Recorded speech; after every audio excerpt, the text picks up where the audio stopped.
అనాది కాలం నుండి అంత్యదినముల వరకు ప్రతి మనిషికి ఏదో ఒక బాధ నిత్యము వెంటాడుతూనే ఉంటుంది.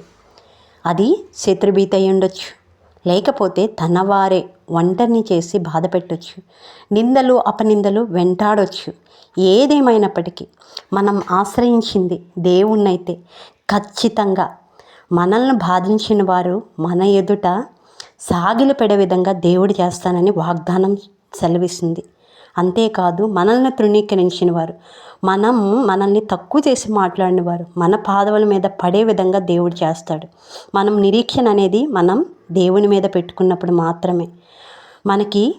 మనల్ని ఎంత తక్కువ చూసినా మన నామాన్ని హీనపరచాలనుకునే వారి ప్రతి ఒక్కరి ఎదుట మన పేరును తలగా నిలబెట్టే స్థితిలో దేవుడు నిలబెడతాడు.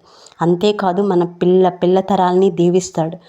బహుతరాలకు మనకి సంతోష కారణంగా చేస్తాడు. ఎందుకంటే మన రక్షకుడు యెహోవాయే కనుక. ఆయన నిత్యుడైన దేవుడు, పరాక్రమ కలిగిన దేవుడు. అంతేకాదు నిన్న నేడు నిరంతరం ఏకరీతిగున్న దేవుడు. దేవుని వాక్యమే సెలవిస్తుంది, మీకు సమాధానమును నీకు అధికారులుగాను నియమిస్తాను అని.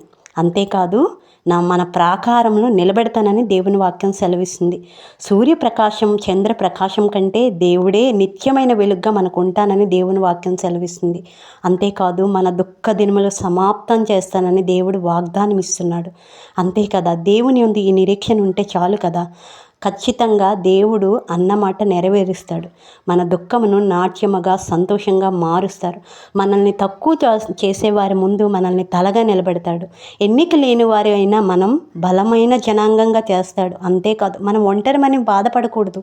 ఎందుకంటే దేవుడు ఒంటరి వారిని 1000 మంది చేస్తానని దేవుని వాగ్దానం ఇస్తున్నాడు.